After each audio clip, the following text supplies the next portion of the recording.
आपण नेहमीच ऐकतो नाही का, की कोणाला डिप्रेशन आलंय किंवा कोणाला अँक्झायटीचा त्रास होतोय. पण कधी असा विचार केलाय का, की डॉक्टर्स हे नक्की ठरवतात कसं? म्हणजे हा फक्त एक अंदाज असतो का, की यामागे काहीतरी ठोस, अगदी पक्क असं विज्ञान आहे? चला, आज आपण याच प्रश्नाच्या अगदी मुळाशी जाऊया आणि मानसिक आरोग्याच्या निदानामागचं हे जे काही रहस्य आहे ना, ते उलगडून बघूया.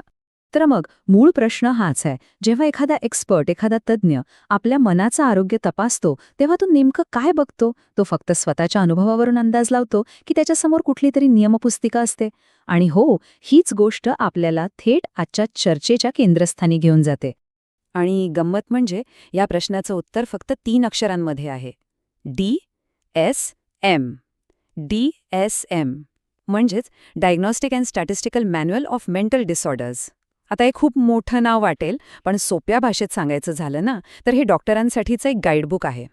एक असं महत्त्वाचं साधन जे मानसिक आरोग्याच्या या गुंतागुंतीच्या जगात त्यांना दिशा दाखवतं आणि सगळ्या निदानांना एकसारखा, एक समान असा आधार देतं.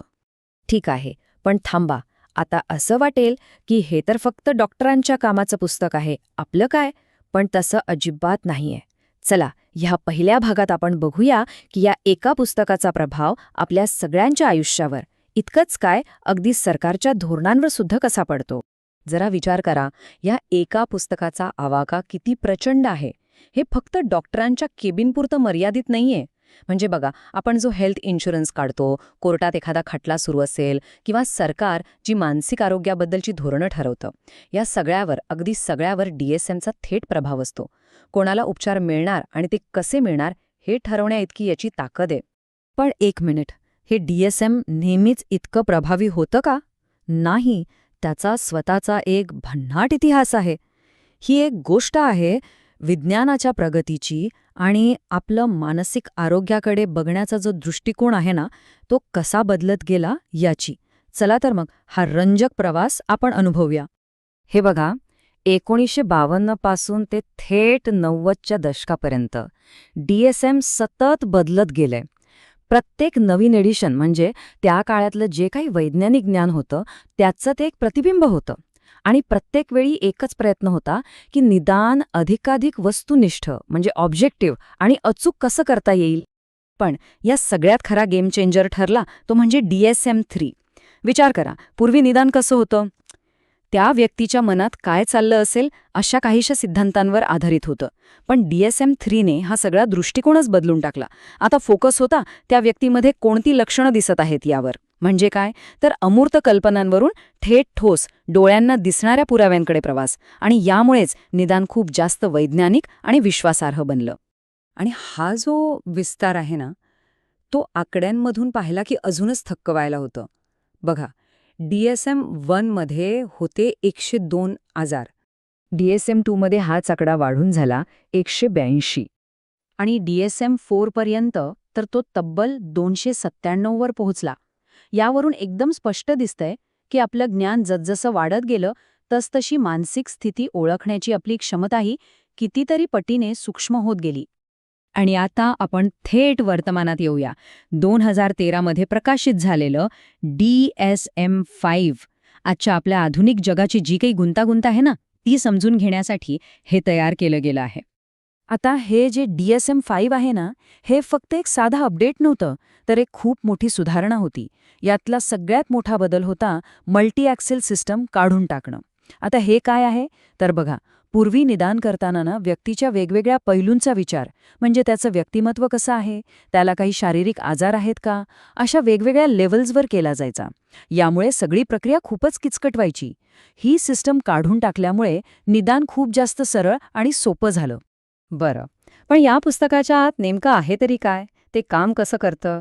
चला, आता आपण DSM-5 ची रचनाच समजून घेऊया, म्हणजे त्याची कार्यपद्धती अगदी स्पष्ट होईल. DSM-5 ची रचना खरंच खूप विचारपूर्वक केलेली आहे. याचे मुख्य 3 भाग आहेत. पहिला भाग म्हणजे समजा एक युजर मॅन्युअल, म्हणजे हे पुस्तक वापरायचं कसं याच्या सूचना. दुसरा भाग तर या पुस्तकाचं हृदय आहे, जिथे प्रत्येक आजाराची लक्षणं, त्याचे निकष सगळं तपशीलवार दिलेलं आहे. आणि तिसरा भाग तो भविष्याकडे बघतो, जिथे नवीन संकल्पना, नवीन संशोधन यासाठी जागा ठेवलेली आहे. म्हणजे बघा, हे पुस्तक वर्तमानाला आधार तर देतच, पण भविष्याची तयारीही करतं. आणि एक गोष्ट आपण नेहमी लक्षात ठेवली पाहिजे, विज्ञान कधीही एका जागी थांबत नाही. याचं अगदी ताजं उदाहरण म्हणजे DSM-5 TR. आता ह्यातलं TR म्हणजे काय? तर टेक्स्ट रिव्हिजन. म्हणजे काय? तर मूळ पुस्तकात केलेले बदल. हे जे मार्च 2022 मध्ये आलेलं अपडेट आहे ना, ते हेच दाखवतं की मानसिक आरोग्याबद्दलची आपली समज अगदी सतत वाढत आहे आणि सुधारत आहे. तर या लेटेस्ट अपडेटमध्ये नवीन काय होतं? सगळ्यात महत्त्वाचं म्हणजे 70पेक्षा जास्त आजारांचे निकष अजून अचूक केले गेले आणि एक नवीन आजार यात जोडला गेला, प्रोलॉंग्ड ग्रीफ डिसऑर्डर. याचा अर्थ काय? तर जेव्हा आपल्या जवळच्या व्यक्तीच्या मृत्यूनंतरचं दुःख खूप खूप जास्त काळ टिकून राहतं आणि आपल्या रोजच्या जगण्यावर त्याचा परिणाम व्हायला लागतो, तर त्या स्थितीला आता एक अधिकृत ओळख मिळाली आहे. यावरून कळतं की एक क्षेत्र किती संवेदनशील आणि प्रगतिशील आहे. शब्दांमध्ये किती ताकद असू शकते याचं हे एक उत्तम उदाहरण आहे. ऑटिझमच्या निदानामध्ये एका महत्त्वाच्या निकषातली फक्त शब्दरचना बदलली. आधी लिहिलं होतं खालीलपैकी काही लक्षणांवरून दिसून येते, ते बदलून केलं खालील सर्व लक्षणांवरून दिसून येते. म्हणजे फक्त एक शब्द, काही ऐवजी सर्व. पण या एका छोट्याशा बदलामुळे निदान कितीतरी अधिक कठोर आणि अचूक झालं, जेणेकरून योग्य व्यक्तीलाच योग्य मदत मिळू शकेल. चला, आता आपण या सगळ्या चर्चेच्या समारोपाकडे येऊया. एक गोष्ट समजून घेणं खूप महत्त्वाचं आहे की DSM हे एक अत्यंत शक्तिशाली साधन नक्कीच आहे, पण ते निदानाच्या संपूर्ण प्रक्रियेचा फक्त एक भाग आहे, सगळं काही नाही. कारण खरं निदान म्हणजे काय? तर ते फक्त एका पुस्तकातली चेकलिस्ट बघून टिक करण्यापुरतं मर्यादित नसतं.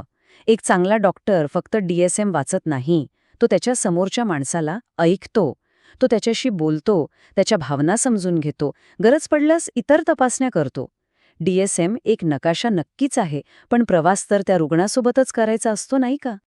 तर मग ह्या सगळ्या चर्चेचं सार काय? सोप्पं आहे. DSM हे एका होकायंत्रासारखं आहे. ते योग्य दिशा दाखवतं, सगळ्यांसाठी एक समान भाषा तयार करतं. पण मानवी मनाचा हा जो काही गुंतागुंतीचा प्रदेश आहे ना, तो समजून घेण्यासाठी फक्त होकायंत्र पुरत नाही, त्यासाठी अनुभव आणि सर्वात महत्त्वाचं म्हणजे सहानुभूतीसुद्धा लागते. आणि जाता जाता एक विचार मनात येतो. आज विज्ञान आपल्या मेंदूबद्दल, आपल्या DNA बद्दल रोज नवनवीन गोष्टी शोधून काढते. मग विचार करा, भविष्यातलं DSM कसं असेल? ते फक्त काय वाटतंय यावर अवलंबून असेल, की थेट आपल्या मेंदूत किंवा जीन्समध्ये काय चाललंय हे पाहून निदान करेल? भविष्य नक्कीच खूप रंजक असणार आहे. यावर विचार करायला नक्कीच हरकत नाही.